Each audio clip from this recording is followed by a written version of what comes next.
Hi, welcome back to my channel, and for today's video, we will be answering some problems in linear algebra, particularly in systems of equations and matrices part 2.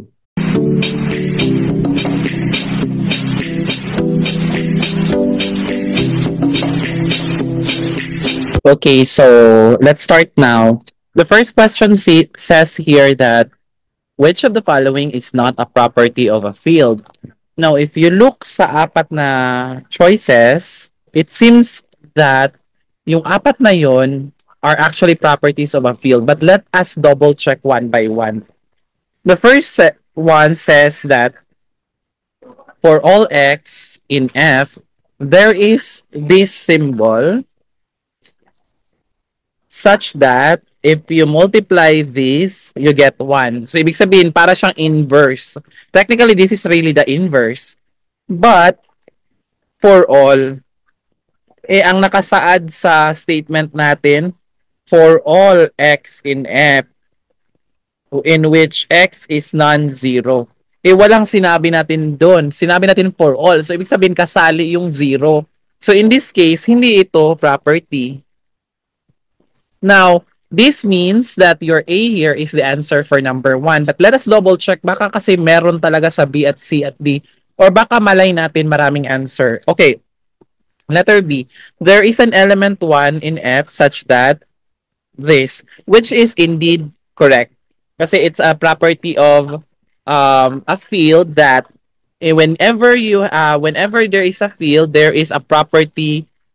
There is an element of this symbol such that it follows this property. Second, for all x in F, there is this such that this holds. Yes, walang sinabing restriction na ba? Walang zero. Meron ang sinabi lang na for all x in F, there is a negative x in F such that if you add that, you get 0. So, that's correct. Letter D naman, there is an element 0 in F such that if you add this by a number, you get the number itself. And that is a property of a field. So, in conclusion, letter A ang sagot ng 1. Number 2, which of the following is not a field? Napakita na natin to sa klase that the R, the C, and the R, C, the Q are actually a field. So let us question ourselves regarding this Z3 and Z4. Now, ang laman ng Z3 is 0, 1, and 2. Dito naman is 0, 1, 2, 3. Now, if you're gonna have to check the property, let's say, let's get the inverse, an element of a certain set. Kung titingnan mo, 1 times 2, you get 2. 2 times 2, you get 4. And this is equivalent to 1 because it's Z3. So, ibig sabihin, 2 is the inverse of 2. Which means to say that 2 has an inverse. Of course, 1 is also an inverse because if you multiply 1 by 1, the result is 1. So, 1 itself is the inverse of 1. For number 4 naman, ibig sabihin, you'll have, if this were a field, if where a field can have x and y is 1. So, this is for all x in an element, you can find y. So, let's double check 2. So, 2x equals 1. So, that means we have to look for x kasi yung x na yan is the inverse of 2. But, notice that if you multiply 2 by 1, you get 2. 2 by 2, you get 4. And that is equivalent to 0. Excuse me. You multiply 2 by 3, you get 6. And that's equivalent to 2. Titingnan mo dyan, walang nagwa 1 dyan So, ibig sabihin, wala ka makikitang inverse nito. So, therefore, 4 here is not a field. In fact, meron tayong result na sa klase natin sa linear algebra that ZP is a field if and only if P is prime. So, this is the reason why you're Z3 because 3 is prime, Z3 is a field. 4 is not. So, therefore, it fails to hold.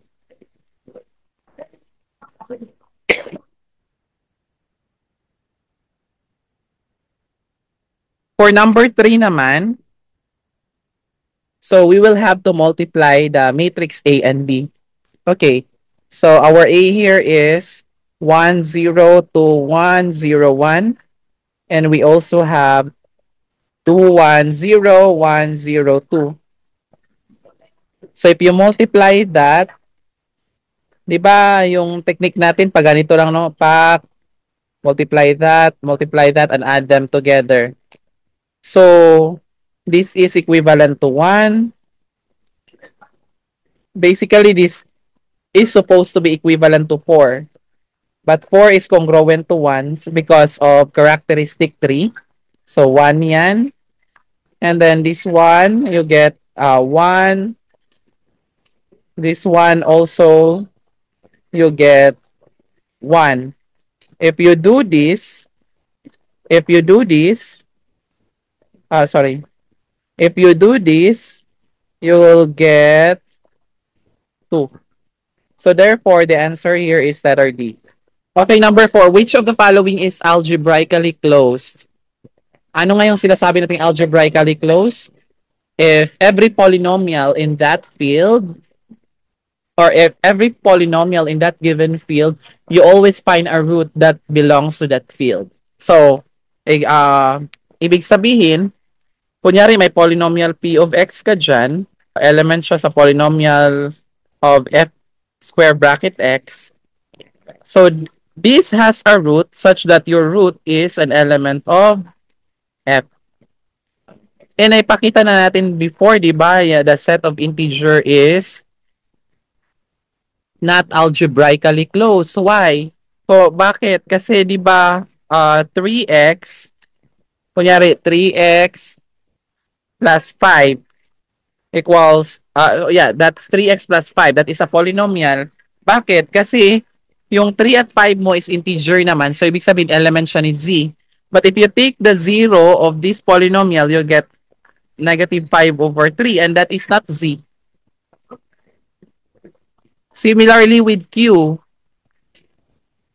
kasi, we have 3x plus, let's say, paano ba? Let's say I'll get this. X squared plus minus 2. So that is a polynomial in Q, no? Kasi yung coefficient niya is in Q. But if you get the zero, this will have x squared equals 2, and if you solve this x, you get square root of 2. Square root of 2 is not in Q. R is not also algebraically closed because if you have x squared plus 1, if you solve the 0 for that, you'll get x equals plus or minus the square root of negative 1, and negative 1 is not in R. So the only algebraically closed is the C. Okay, number 5. Which of the following is an element of the set of matrices of size 3 by 4 containing Q? Now, ibig sabihin nito, 3 rows and 4 columns. So this means, hindi to pwede kasi there are 4 rows and 3 columns. Baliktad. So the only choices that we have is either this or this. But this contains only for Q. Kaso ito, merong hindi Q. So therefore, the only answer is this. Okay, number 6. Which of the following systems of equations are equivalent? So ano nga yung rule natin pag equivalent ang systems of equations?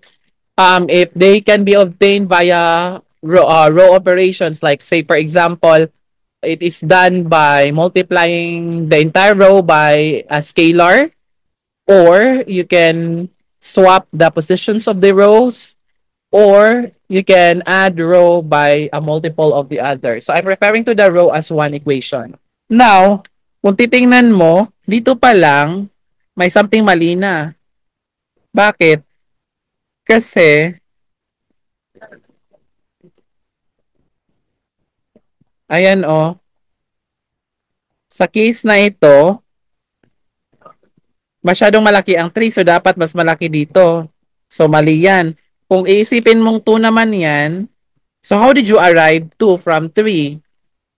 How did you arrive 2 from 1? Which is impossible. We do have another test for saying for telling that two systems are equivalent.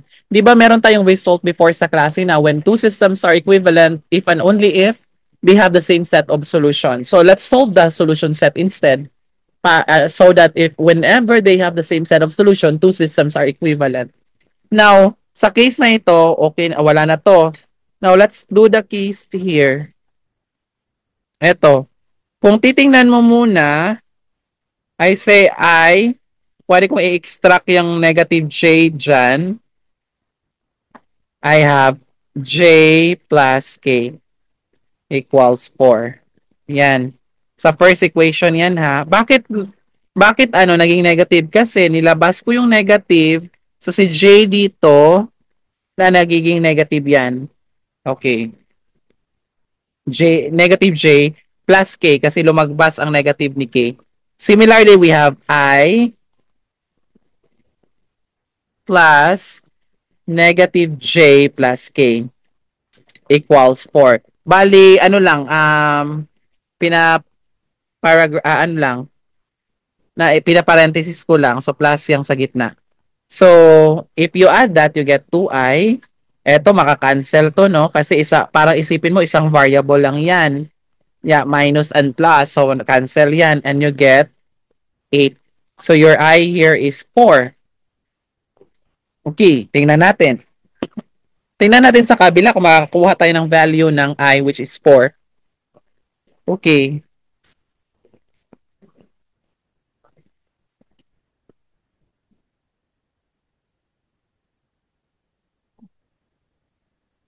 Dito pa lang, itsura pa lang, wala na kasi nagkaka-arrange na to, oh. 10, 15, 5, 10. So, it's a multiple of 5. Now, that means to say, the GCF for this is 5. Greatest common factor. Oh, sorry. The GCF for this is, yeah, it's 5. Now, anong GCF dito? Hindi nagmamatch eh. Yan. So, this one is wrong. Tingnan muna natin si letter D.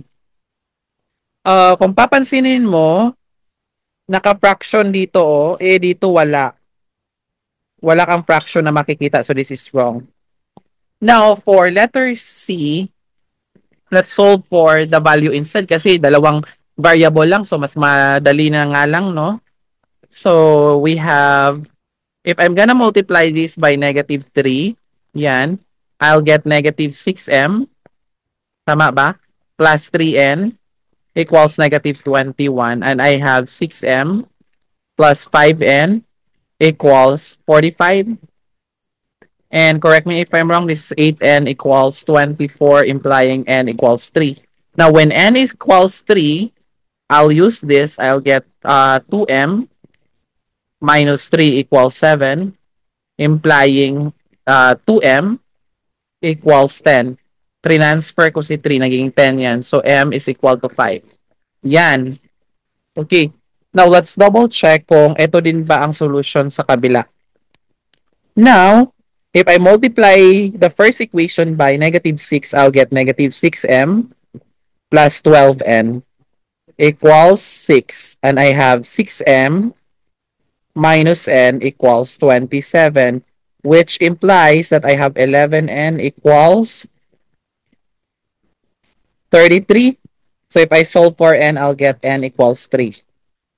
So if I substitute 3 here in the first equation, yan. So dito lang tayo, I'll get 2m minus 3 equals 7. So 2m equals 10, which implies m equals 5, which makes sense kasi pareho sila ng solution. So therefore, the answer here is letter C. Okay, number 7. Given matrices, so you have A and B. So let us determine the third column of AB. So, ano nga yung rule when we get only the third column? That means to say, you multiply A by the third column of B. Yeah. Yeah. So, which means I have 1, 3, 0, 2, 0, 1, 2, negative 1, 2, 0, 1, 1, negative 1, 2, 1, 0. And your third column here is this one. Tama? So I have 0, 2, 1, negative 1. Now, if you multiply this, ang dali lang kasi 0, 0, you'll get 2, 1. So, tama ba? This must be 3. And then 3, 0, 1, 2, 0, negative 2. So, I'll get 0. And so, if I multiply this 0, 4, 5, 4. So I have 4. And then I believe this is negative 1. So therefore, the answer here is letter A. Okay, for number 8, let A be this matrix and you have a diagonal matrix, which is that. So you are solving for A transpose D. So paano natin ita-transpose? Ano nga yan? Paano mag-solve ng transpose? Which means magiging 1, 2, 0, negative 1, 3. So the first row becomes the first column. And so I have 0, 1, 4, 2, 1, 2, negative 1, 3, 0, 1, 1, 0, 2, 1, negative 2, 3, 1, 1, 0, 1. And your diagonal matrix, alam natin this should be 2, 0, 0, 0, 0, 0, 3, 0, 0, 0, 0, 0, 1, 0, 0, 0, 0, 0, 4, 0, 0, 0, 0, 0, 5. Yan. So if you multiply that, correct me if I'm wrong na lang ha, kayo nang bahala and I'll leave this to you as exercise. Diretsuin ko na yung sagot nito. Ang sagot nito is 2, 4. I have prepared this already. 0, negative 2, 6. 0, 3, 12, 6, 3. 2, negative 1, 3, 0, 1. 4, 0, 8, 4, 8. And I have 15. 5, 5, 0, 5. And I believe this is the letter A. That's it. Okay, for number 9, theorem to na diniscuss ko sa klase, di ba? Suppose A, B, and C are n by n matrices such that AB is equal to AC and A is invertible. So which of the following statement is always true? Think about what happens when you multiply by A inverse. So parang ano siya, parang isipin mo daw ano ang yung mangyayari when you use the A inverse. So remember A is invertible, so meron siyang A inverse. Okay, if I'm gonna multiply this 1, this is the same as A inverse AC, tama? But on the left side, I can make a groupings for that, no? Because it's associative naman ang multiplication ng matrix. So I also have this.